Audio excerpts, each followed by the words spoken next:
I'm Peter Griffin, and I'm here at the Museum of Television and Radio to commemorate Family Guy becoming the longest-running show in television history. For 60 years, Sunday has meant God, football, and Family Guy. And later, to a lesser degree, The Simpsons. Premiering in 1952 as a recurring sketch in the popular Dow Chemical Follies, Family Guy has survived 19 cancellations, 2 assassination attempts, and a pretty good ribbon by those South Park guys. Well, tonight we take a look back at classic episodes from our first 3 decades. Oh, here come some tourists. I know, I'll sit here and pretend I'm a wax figure. Who is that? That's the fat idiot from the Family Guy. Ugh, I hate that show. Me too.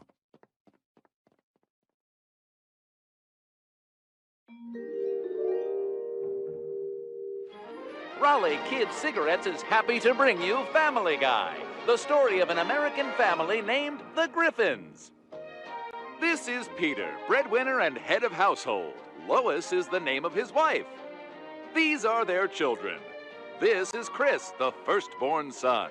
This is little Stewie. Oh boy, he's a handful. Meg.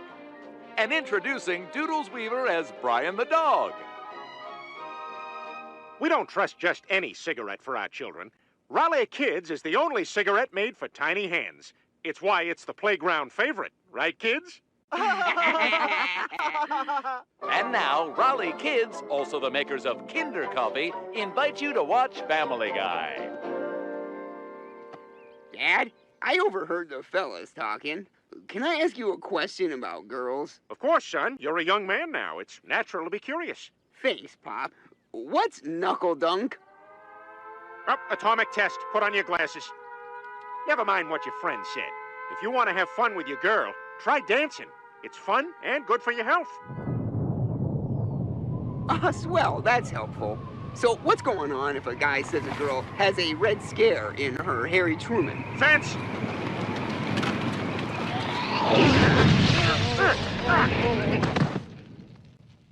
Oh, look, here comes the milkman.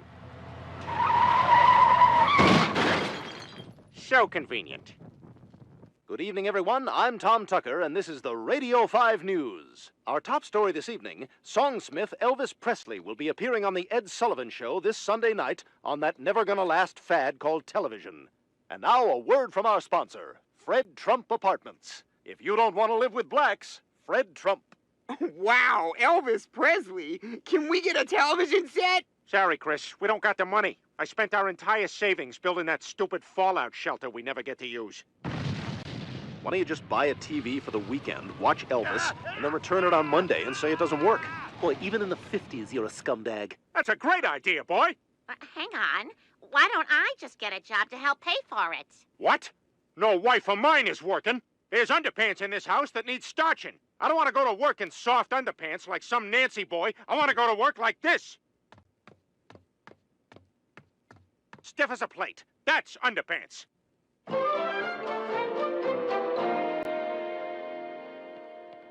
We got some time before Elvis. Can we see what else is on? Sure thing. We now return to 1950s sci-fi, which is always a man in a silver suit battling a monster. Leave us humans alone. It's 1994, and the moon belongs to Earth. Rawr!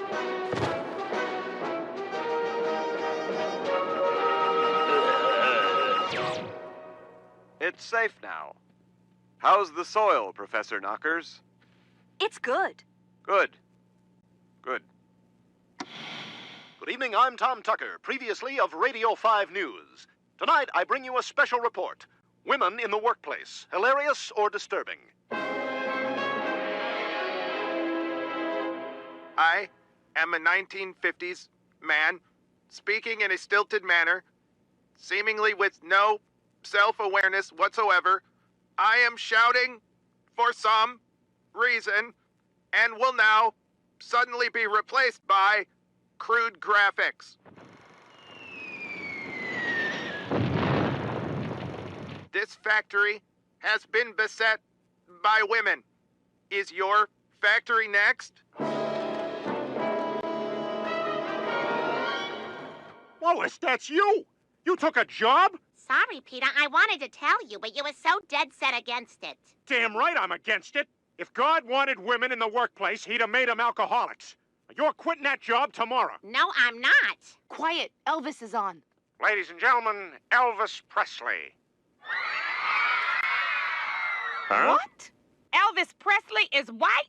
Cleveland, did you know about this? Come on, Donna, let's pick up some gizzards and fried skins and head on down to the juke joint. Tonight it's gonna be jumping.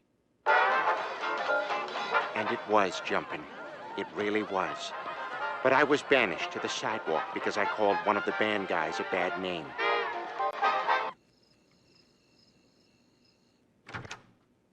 I thought you were bringing the TV back. I changed my mind. This TV is awesome. I've been watching it all day. You can keep your job so we can afford this thing. Oh, that's great news, Peter. You know, Lois, I had an idea. Instead of eating in another room and talking, what if we bring the food out here and never talk again? That's a great idea. Shh.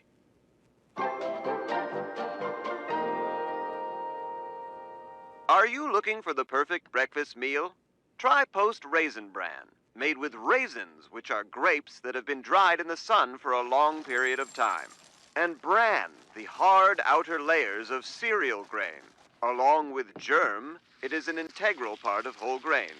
When you eat Raisin Bran, it fills your stomach and keeps you from feeling the sensation of hunger. Hunger being pangs in the belly as a result of lack of nourishment, thereby sending signals to your brain telling you, "Hey, I'm hungry." And when you hear Mr. "Hey, I'm hungry," be sure to have a hearty bowl of Post Raisin Bran. Again, made with raisins, which are grapes that have been dried in the sun for a long period of time. And bran, the hard outer layers of cereal grain. Along with germ, it is an integral part of whole grains. Post Raisin Bran, made with raisins, which are grapes that have been dried in the sun for a long period of time. And bran, the hard outer layers of cereal grain, along with germ, it is an integral part of whole grains. Post Raisin Bran. Boy, these commercials go by fast. You can barely absorb any of it.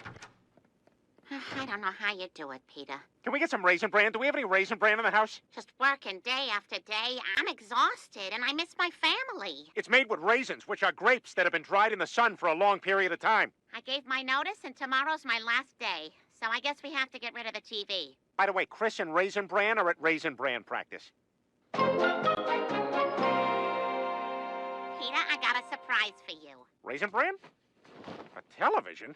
We can't afford this. You quit your job. This is what we were making on the line. The only reason I wanted to work was to make this for you. Oh, Lois, you're the greatest. Ah! I guess this is why women shouldn't work. To the moon, Lois! To the moon? What does that mean? You know, to the moon. Okay, you're threatening to punch me so hard I'm gonna fly to the moon? Like it's funny to hit me so violently my body will fly out of the atmosphere. Well, it's not funny anymore. Good morning, family. I'll have my regular breakfast and the newspaper, please. Okay, here's your highball, a grapefruit, and a one weird serrated spoon. And Raisin Bran? Yes. But sorry, there's no newspaper. Chris quit his paper route. What? Aw, jobs are for bozos. Besides, I won't be around to work. Me and my pals are going to Woodstock to smoke dope. No, you are not. Chris Griffin, you are grounded. Oh, I hate you. Now I'll never get to see Sha-Na-Na. Hello, I just moved in down the block. My name's Herbert, not Roy Mitchell. So if you see news reports about a Roy Mitchell from 3 towns over who was accused of all sorts of nonsense and left in a hurry, it's got nothing to do with me, because again, I'm Herbert. Mom, Dad, Chris is gone. He went to Woodstock. Now, Meg, nobody likes a snitch. I'm not a snitch.